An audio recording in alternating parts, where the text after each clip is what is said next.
mitään mahdollisuutta niin kuin lausua aiheesta mitään. Nämä yleensä on tahtonut olla semmoisia, että sanotaan sitten vaan, että tämä on pakko tehdä tai hukka perii. Samalla laillahan se meni silloin 90-luvun lamassa ja yön hiljaisina tunteina sitten niitä tehtiin ja kaikki paperit on julistettu salaiseksi. Silloin kun rupesin itse tutkimaan, että miten ne päästi silleen käymään, niin totesin aika nopeasti, että seinä tulee vastaan, että mitään papereita ei oikein saa. Että siellä ei tiedetä, kuka päätökset teki ja millä perusteella. Meillähän on nyt olemassa VTO ja meillä on olemassa Bretton Woods-instituutit. Meillä on itse asiassa olemassa tuhansia erilaisia kansainvälisiä sopimuksia ja satoja merkittäviä kansainvälisiä järjestöjä. Ja niiden toiminta on hyvin olennainen osa kaikkea sitä, mitä tapahtuu myös Suomessa. Mutta siinä on hyvin vähän läpinäkyvyyttä, hyvin vähän demokraattista tiliä ja vastuuvelvollisuutta, varsinkaan niin kuin suoremmin kansalaisille. Kokoomus on ollut aika reilu ja suora näissä. Eli me kannatetaan NATO-jäsenyyttä, koska se A vahvistaisi meidän turvallisuutta ja B vahvistaisi meidän kansainvälistä vaikuttamista. Hallituksen linja ja meidän linja on tällä hetkellä, että pidetään ovi auki. Mutta sitten taas toisaalta demarithan on sanoneet, että 4 vuoteen ei mennä, joka käytännössä tarkoittaa sitä, että NATO-jäsenyys on VEX seuraavan hallituskauden ajaksi. Mutta vaalit on nyt tulossa, niin aiotteko viedä Suomen NATOon, jos olette pääministeripuolue? En usko, että ollaan viemässä. Se on niin kuin mun perussetti, koska ei ole kansanenemmistöä tai poliittisen lupauksia on monenlaisia.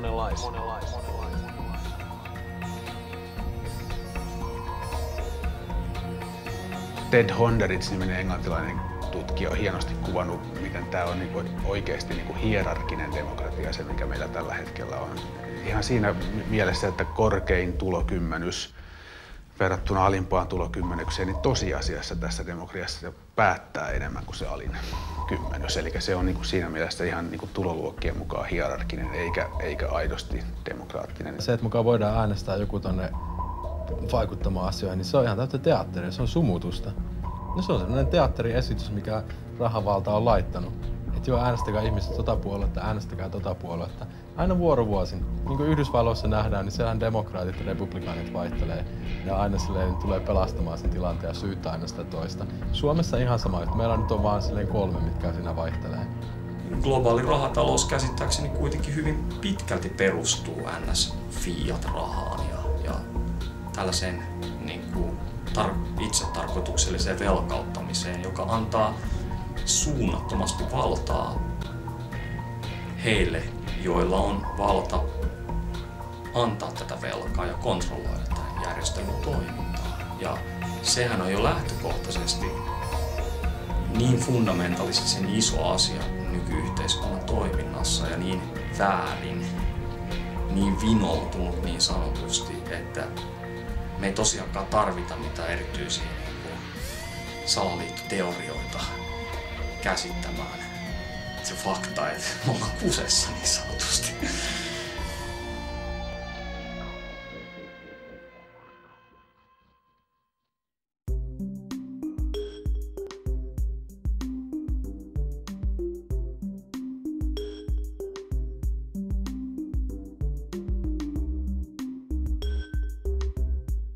Yhteiskunta jaetaan usein 3 eri osa-alueeseen. Ne ovat valtiollinen eli julkinen sektori, taloudellinen eli yksityinen sektori sekä kansalaisyhteiskunta.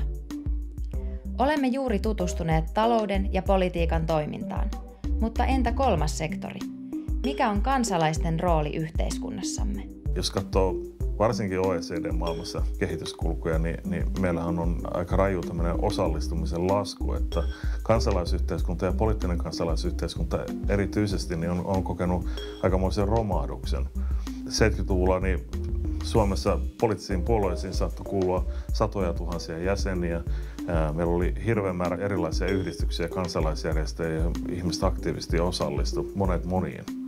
Ja nyt meillä suurin osa ihmistä ei osallistu mihinkään. Ne ei ole puolueiden jäseniä, eikä ne kuulu mihinkään yhdistyksiinkään näin samalla tavalla. En mä oikein tiedä, mikä se on se kansalaisyhteiskunta, mistä niin paljon puhutaan. Kuka sitä edustaa? En mä tiedä, onko Suomessa sellaista. Milloin Suomessa ihmiset on jonkun kadulla jonkun asian puolesta? Milloin Suomessa joku kansan mielipide on muuttanut jonkun asian? Että se oli herrat tekemässä sitä noin, mutta sitten kun kansa nousi takajaloille, niin sitten se tehtiinkin näin. Niin kuin esimerkiksi Ranskassa tapahtuu vähän väliin. Ei ainakaan mun elinaikana koskaan Suomessa tapahtunut mitään sellaista. Euroopassahan on nyt just jännä tilanne sen suhteen, että osassa paikkaa näyttäisi siltä, että leikkauksia ja tämän vanhan politiikan jatkumista niin nielastaan niin kuin helpommin. Ja sitten osassa paikassa, niin kuin nyt erityisesti Kreikassa ja just Ranskassa, sitten sitä ei nielasta niin pureksimatta. Se on oikeastaan hauskaa ja hyvä, että tämä velkakriisi alkoi Kreikasta. Jos se olisi alkanut Suomesta, niin suomalaiset olisivat olleet vaan tyytyväisiä, että joo, leikatkaa meidän palkat ja etuudet. Mutta kun se alkaa Kreikasta ja Ranskasta, niin täälläkään ei ehkä kehdata olla sitten niin kilttejä sitten, kun se tulee.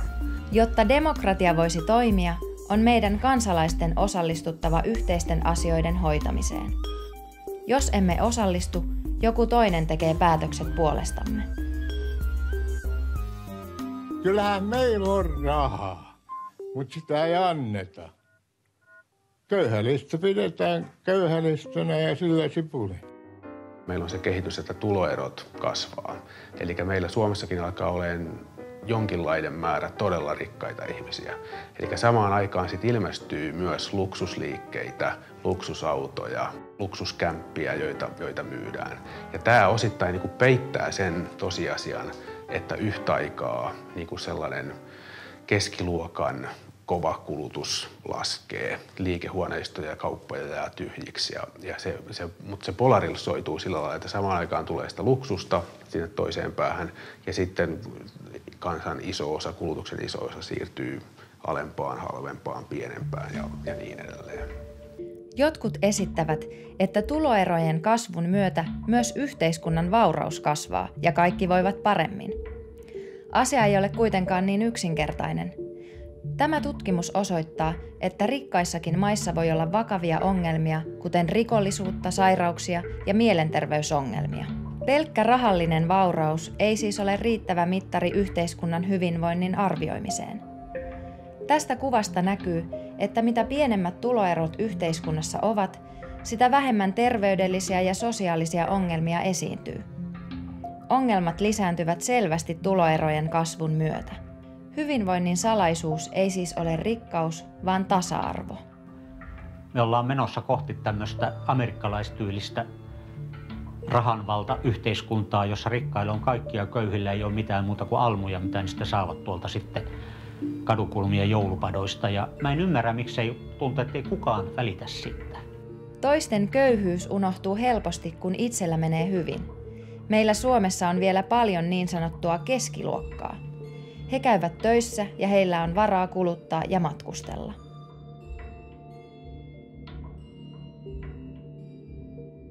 I'm going to make a rough claim that about 95% of family feuds, problems, breakdowns, are about money. And I'm probably conservative. What's so special about money? Why do we deal about money as basically the breakdown in the family? Why is it so frequent? Semmoinen moralismi, että kaikki velkaantuminen on paha tai huonoa, niin on liian yksinkertaista. Mutta toisaalta se tapa, millä velkaa on luotu ja kehitetty viimeisten 30-40 vuoden aikana, niin on enenevässä määrin ollut kestämättömällä pohjalla. Vaikuttaa ihmisten arkielämään aika monella tavalla. Ja yksi sellainen keskeinen tapa on myös se, että se alkaa muuttaa ihmisten toimijuuden luonnetta. Että se tarkoitettu vaikutus, että ihmistä tulee enemmän tämmöisiä järkeviä taloudellisia toimijoita, homo economicuksia, laskelmoivia egoisteja tai ainakin sellaisia, jotka pyrkii maksimoimaan jotain hyötyjä, niin sillä on myös aika pitkälle meneviä sosiaalisia seurauksia ihmisten arkielämän kannalta. Se muuttaa sitä, miten ihmiset järjestää suhteessa toisiin ihmisiin työorganisaatioissa, koulutusinstituutioissa ja arkielämässä, mukaan lukien intiimisuhteet. It's interesting that anybody, whether you're a man or a woman, whether you're aggressive naturally or very sweet and cooperative naturally, if you're going to have to make the money to live, I make you a prediction. You're going to have to fight for it. You're going to have to compete for it. Is that in nature out there? Is that the world that is that way? Or is it the money system that's between us and the world that is that way? I make the second claim. Velkaantuminen on osa, siis suora seurausta finanssialisaatiosta ja arkielämän kannalta niin tärkeää on tietenkin asuntolainat ja sellainen velkaantuminen. Mutta myös tietenkin kulutusluotot. Että Minski ja monet muut taloustieteilijät on sanonut ja argumentoinut, että meillä on olemassa tämmöinen sisäänrakennettu tendenssi kapitalistisessa markkinataloudessa siihen, että raha alkaa ikään kuin enenevässä määrin kontrolloida ihmisten elämää. Ja se tapahtuu nimenomaan velkaantumisen kautta, eikä pelkästään ihmistä, vaan yritysten ja valtioiden ihan yhtä lailla. Se tapahtuu velkaantumisen kautta. Meitä kannustetaan kuluttamaan ja velkaantumaan, koska siten talouden rattaat pidetään pyörimässä. Mitä enemmän otamme lainaa ja ostamme tavaroita, sitä enemmän tarvitsemme rahaa. Mitä enemmän tarvitsemme rahaa, sitä tiukemmin joudumme sitoutumaan työelämään. Eilisen huippusuoritus on tämän päivän tulosneuvottelujen lähtötaso, joka pitää ylittää, tai sitten putoaminen uhkaa. Keskiluokkaista fantasiaa hallitsee nimenomaan putoaminen, kertoo vaikka joku Barbara Ehrenreich. Joka 6. suomalainen työntekijä pelkää tulevansa äänestetyksi ulos heikoimpana lenkkinä. Keskimääräinen työaika, kaikki alityöllisyys mukaan lukien, on vähentynyt. Niin se on näillä työn raskaan raatajilla eli asiantuntijoilla, ylemmillä toimihenkilöillä rankentunut. Työpäivät pitenee ja niistä ei palaudu. Työ hallitsee arkea paljon enemmän. Tunkee kotiin, täyttää mielen. Ja senpä takia sitten on kysyntää lyhyillä tyydytyksillä, shoppailulla, naukkailulla, kaikenlaisella saamisella. Kun koko ajan uhataan menettää, kenenkään asema ei ole varma, niin turvaobjekteja haalitaan lisää. Maksimaalinen huippusuoritus on asetettu vähän niin kuin joka eri elämän alueelle. Se on huippusuoritusta ilmeisesti myös terveyden sektorilla, se on huippusuoritusta työelämässä, opiskelussa ja myös siellä vapaa-ajalla pitäisi olla valtavan tehokas. Täytyy olla ne tärkeät tietyt harrastukset, jotta olet se kunnon ihminen. Meidän ruumissuhteille ominaisin piirre tänä päivänä tuntuu olevan se, mitä enemmän niin kuin unohdat ja siirrät sivuun niin kuin ruumiin perustarpeet. Jos on nälkä, niin koita jotenkin se niin kuin siirtää sivuun. Tai jos olet väsynyt, niin superihminen tietenkin jaksaa, reppuuli-ihminen jaksaa. Tämmöinen maksimaalinen tavoitetaso, ei se voi aiheuttaa kuin kroonista uupumusta ja ei-hyvinvointia. Ongelmasyöminen ja syömishäiriöiden lisääntyminen niin kuin nuorten ja nuorten aikuisten keskuudessa on erityisen niin kuin osoittava mittari tästä. Ruumista ollaan valtavan kiinnostuttu ja se pyritään pitämään muuttumattomana nuorekkaana ja kaikki tällaiset niin kuin vanhenemiseen liittyvät piirteet pyritään silottelemaan. Meillä on hirveän kuluttava suhde omaan ruumiiseen. Tavoittamaton on asetettu meille tavoitettavaksi. Työ aiheuttaa monelle kiirettä ja stressiä, samalla kun itse työn sisältö voi olla täysin yhdentekevää ja jopa turhauttavaa. The word job was invented in the industrial age in England. It didn't exist before. And it describes a pile of things that one does for money. Work is a very, very old concept.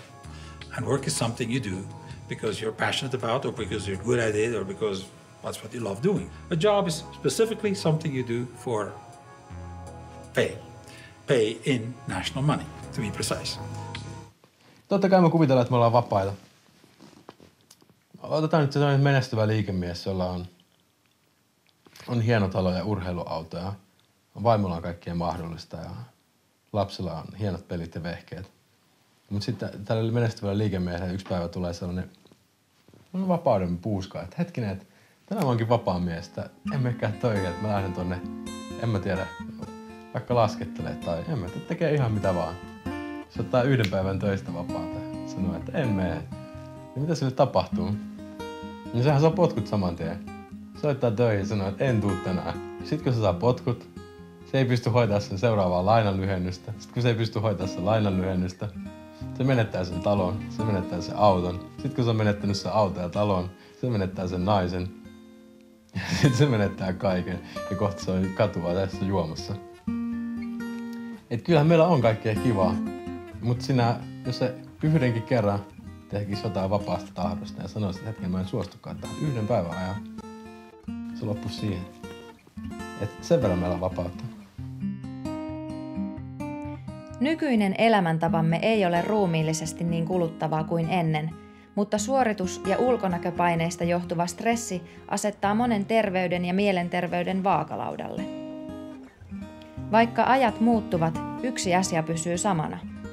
Hyvän terveyden perusta on kunnollinen ruoka. Ostoskeskuksen vieressä on valtava